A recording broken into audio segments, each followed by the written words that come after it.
نماز کے لیے ظاہر بات ہے جب جماعت کے ساتھ نماز ہوگی تو صفیں بنیں گی، تو صفوں کو قائم کرنا، صف کو درست کرنا یہ بہت اہم مسئلہ ہے کہ کیونکہ صفوں کی درستگی سے نماز درست ہوتی ہے، صفوں میں گیپ چھوڑنے کو منع کیا گیا۔ حضور اکرم صلی اللہ علیہ وسلم نے فرمایا صفیں درست کرو اور صفوں کے درمیان خالی جگہ نہ چھوڑو، کیونکہ اگر ایسا کریں گے تو تمہارے دلوں میں اختلافات پیدا ہوں گے اور تم ایک دوسرے سے نفرت کرنے لگو گے۔ حدیث نمبر 106 حدثنی زید بن علی عن ابیہ عن جدہ عن علی رضی اللہ عنہ قال افضل الصفوف اولها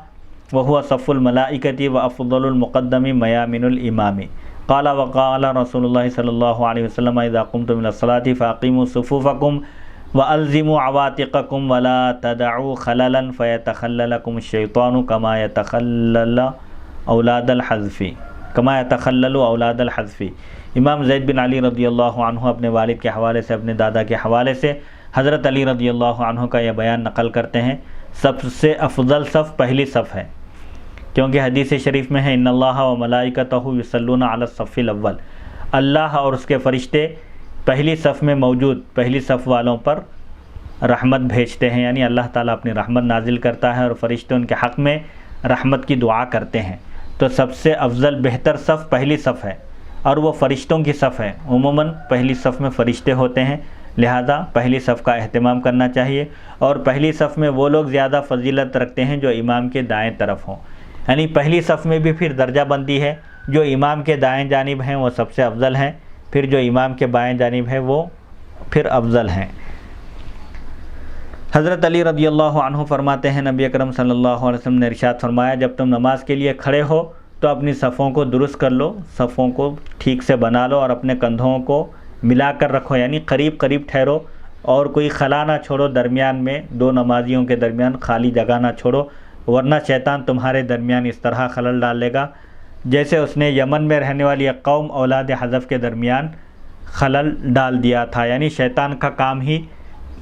بنی آدم کو، حضرت آدم علیہ السلام کی اولاد کو بھٹکانا ہے، راہ راست سے ہٹانا ہے اور ان کے دل میں مختلف خیالات اور وسوسے ڈال کر ان کو اپنے اصل مقصد کی طرف سے ان کی توجہ ہٹانا ہوتا ہے۔ نماز میں بھی وہ خلل واقع کرنا چاہتا ہے، لہٰذا تم اس کو موقع ہی نہ دو، صفوں کے درمیان کوئی گیپ نہ رکھو، صفوں کو ملا کر رکھو، قریب قریب ٹھہرو اور شیطان کو اختلاف پیدا کرنے کا اور آپس میں پھوٹ اور جھگڑے پیدا کرنے کا موقع نہ دو۔ حدیث نمبر 107 حدثنی زید بن علی عن ابیہ عن جدہ عن علی رضی اللہ عنہ قال امنا رسول اللہ صلی اللہ علیہ وسلم انا ورجل من الانصار فتقدمنا صلی اللہ علیہ وسلم وخلفنا خلفه فصلى بنا ثم قال اذا كان اثنان فليقم احدهما عن يمين الاخر۔ امام زید بن علی رضی اللہ عنہ اپنے والد کے حوالے سے، اپنے دادا کے حوالے سے حضرت علی رضی اللہ عنہ کا یہ بیان نقل کرتے ہیں، نبی اکرم صلی اللہ علیہ وسلم نے ہمیں نماز پڑھائی، میں تھا اور ایک انصاری شخص تھے، یعنی مقتدیوں میں صرف دو شخص تھے، دو سے زائد ہوں تو ایک صف بنے گی اور امام آگے کھڑے ہوگا، لیکن اگر امام کے ساتھ صرف ایک ہی مصلی ہو تو حکم یہ ہے کہ وہ امام کے دائیں جانب ٹھہرے، اور اگر دو ہوں تو ایک دائیں جانب ٹھہرے اور ایک بائیں جانب ٹھہرے۔ صحابی یہ کہتے ہیں کہ میں تھا اور ایک انصاری شخص تھے آپ کے پیچھے نماز ادا کرنے والے، نبی اکرم صلی اللہ علیہ وسلم ہم سے آگے بڑھے اور ہم آپ کے پیچھے کھڑے ہو گئے، آپ نے نماز پڑھائی، پھر آپ نے ارشاد فرمایا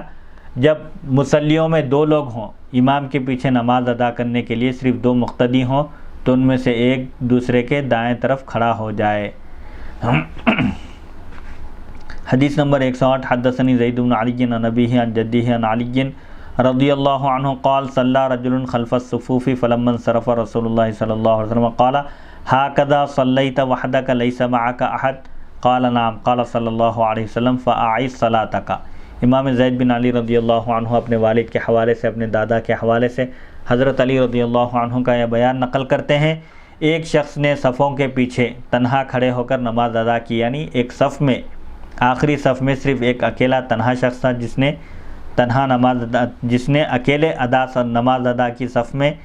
اور ان کے ساتھ کوئی دوسرے نہیں تھے، تو نبی کریم صلی اللہ علیہ وسلم جب نماز سے فارغ ہوئے تو آپ نے فرمایا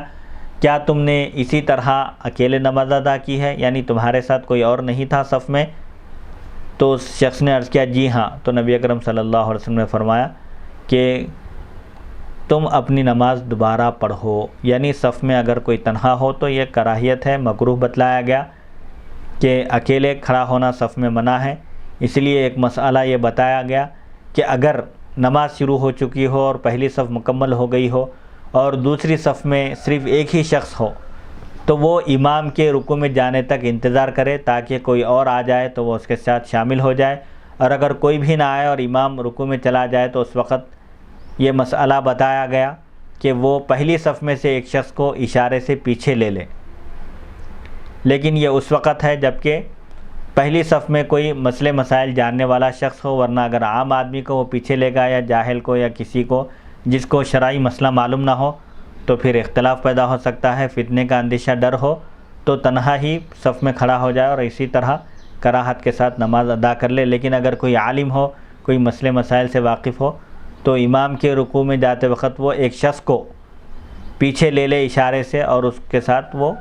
شامل ہو جائے، دوسری صف میں اس طرح دو آدمی ہوں گے اور اکیلے کھڑے ہونے کی جو کراہت ہے وہ ختم ہو جائے گی۔